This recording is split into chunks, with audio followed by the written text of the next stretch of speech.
Good morning students.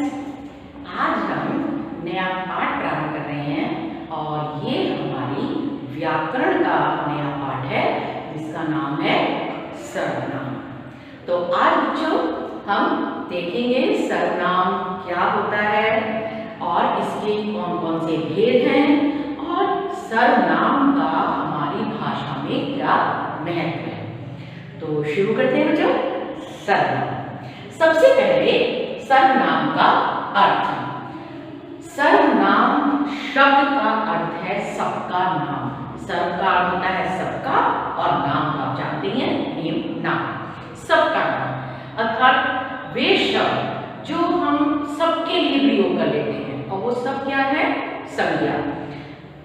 लड़का है, राम है, श्याम है ना, तो हम इनके लिए सब नामों के लिए यह वह इनका प्रयोग कर लेते हैं, है ना।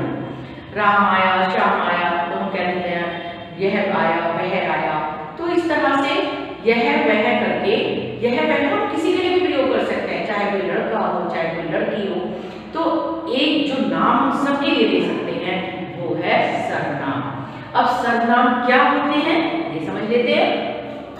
सर्वनाम की परिभाषा, व्याकरणिक रूप से हम ये कह सकते हैं कि संज्ञा के स्थान पर जो शब्द प्रयोग किए जाते हैं या संज्ञा के स्थान पर जो शब्द प्रयुक्त होते हैं उन्हें हम सर्वनाम कहते हैं। जैसे मान लीजिए हम जो शब्द प्रयोग करते हैं संज्ञा के स्थान पर होते हैं मैं, तुम, वह, यह, आप, ये सब क्या है? ये सब सर्वनाम शब्द हैं। अब इनका भाषा में क्या महत्व है?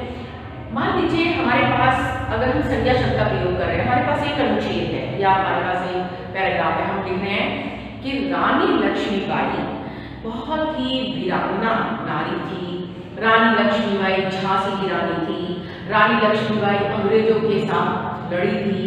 रानी लक्ष्मीबाई ने अंग्रेजों के साथ लड़ते लड़ते वीर गति प्राप्त की। अगर हम बार बार रानी लक्ष्मीबाई बोल रहे हैं, इसकी जगह अगर हम सर्वनाम शब्द का प्रयोग कर देते हैं तो हमें बार बार रानी लक्ष्मीबाई नहीं कहना पड़ता, है ना।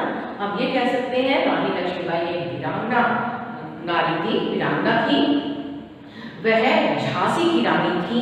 उन्होंने अंग्रेजों के साथ युद्ध किया और अंग्रेजों के साथ युद्ध करते करते वह वीर गति को प्राप्त हुई। तो हमने जहां जहां बार दोबारा झांसी की रानी या लक्ष्मीबाई आ रहा था, हमने वहां वह कर दिया। तो एक तरह से हमें वो अनुच्छेद लिखने में आसानी हो गई। तो हम सर्वनाम शब्द का प्रयोग अपनी भाषा को आसान बनाने के लिए करते हैं। अब है सर्वनाम के कौन कौन से भेद हैं। तो बच्चों सर्वनाम के 6 भेद हैं, सामने देख लीजिए। सबसे पहले है पुरुषवाचक सर्वनाम। अब है पुरुषवाचक सर्वनाम किसे कहते हैं?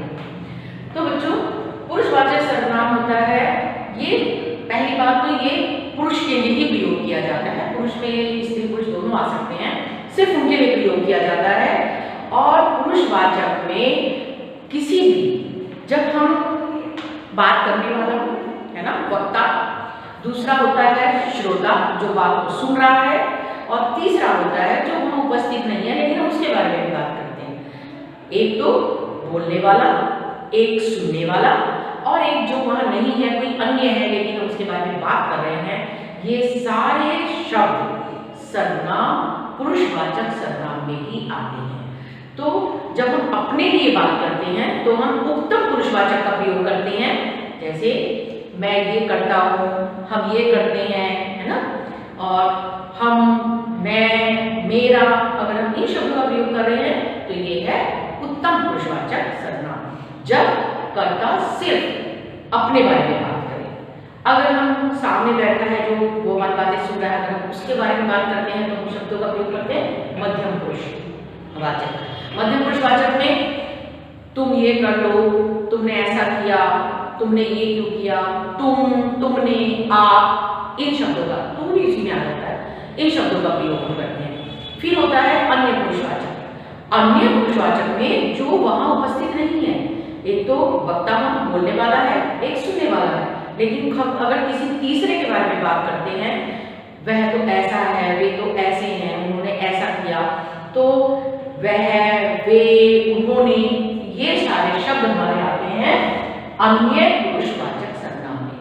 तो बच्चों समझ में आ गया होगा कि जो हमारा पुरुषवाचक सर्वनाम है इसके भी 3 उपभेद होते हैं, उत्तम पुरुषवाचक, मध्यम पुरुषवाचक और अन्य पुरुषवाचक।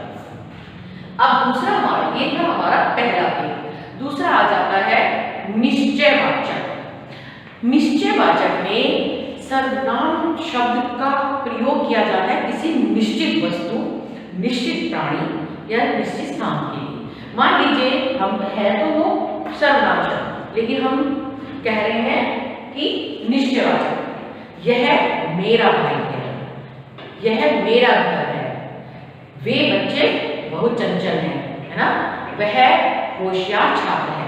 तो यह है, वह है, हम इन शब्दों का प्रयोग किसी को संकेत करके करते हैं। इसे जो है निश्चयवाचक को संकेतवाचक भी कह सकते हैं कि हम कोई भी बात बोलते हैं तो संकेत के रूप में कहते हैं, ये मेरा घर है, वह मेरा भाई है, वे बच्चे शैतान हैं।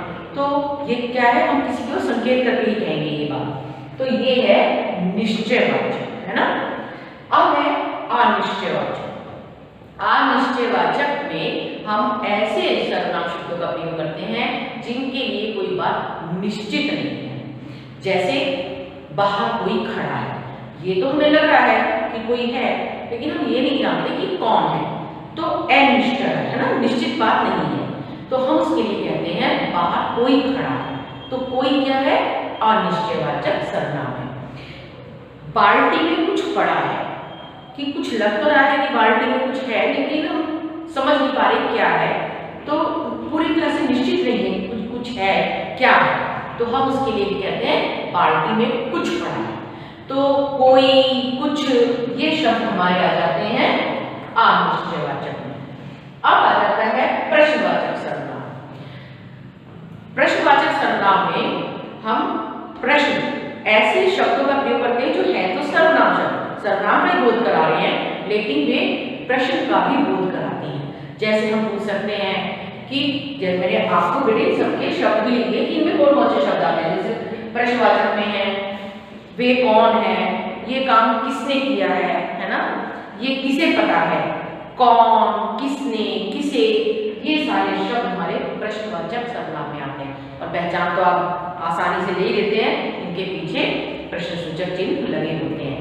ये कौन है, यह किसने किया है, ये किसे आता है, तो इन शब्दों का हम प्रयोग करते हैं। ये सारे हमारे क्या है, प्रश्नवाचक सर्वनाम वाले शब्द हैं। फिर आता है निजवाचक सर्वनाम। निजवाचक सर्वनाम में कर्ता सिर्फ अपने लिए बात करता है।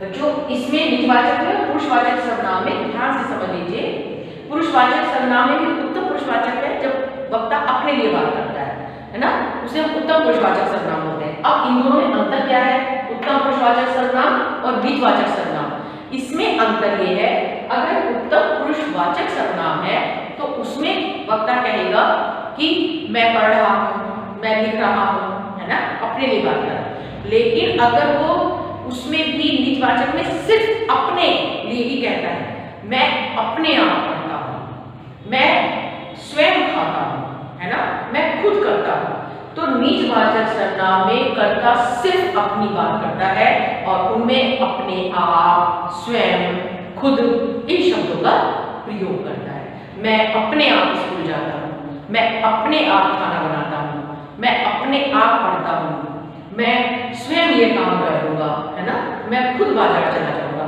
तो ये सब क्या है, निजवाचक सर्वनाम। जब कर्ता जो है वो उत्तम पुरुषवाचक ही है, लेकिन वो सिर्फ अपने बारे में, सिर्फ अपना ही, उसमें निज का अर्थ होता है अपना, अपनेपन की बात कर। अब आता है संबंधवाचक सर्वनाम। संबंधवाचक सर्वनाम वे सर्वनाम शब्द होते हैं जो कर्ता का क्रिया से संबंध प्रकट करते हैं।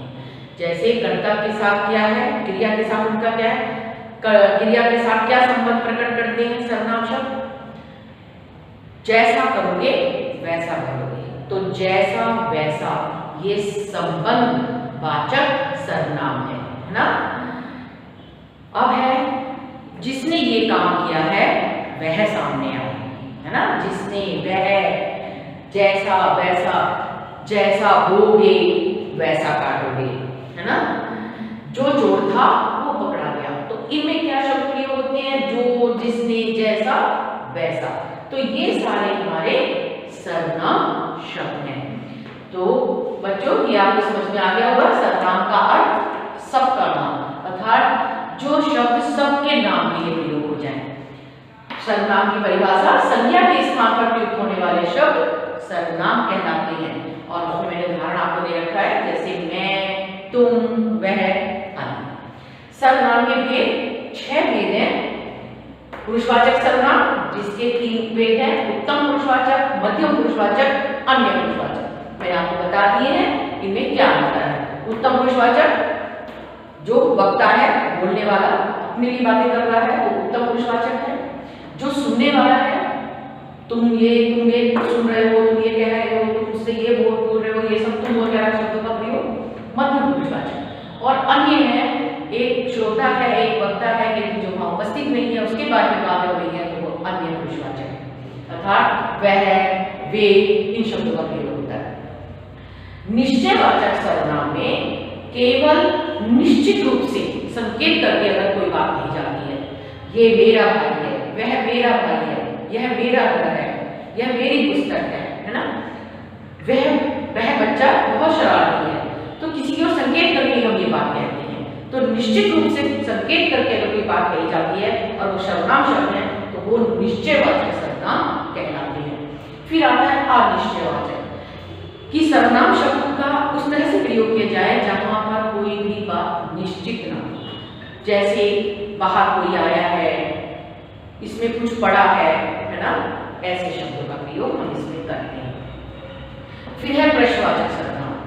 सर्वनाम शब्द का वो रूप जिसमें प्रश्न के रूप में पूछा जाए और प्रश्न का बोध होता हो, वह कौन है, यह किसने किया है, यह किसे पता है, इन शब्दों का प्रयोग होता है। निजवाचक में कर्ता जो है वो सिर्फ अपने लिए बात करता है, मैं ये कर सकता हूँ, मैं स्वयं करता हूँ, मैं अपने आप करता हूँ, मैं खुद करता हूँ।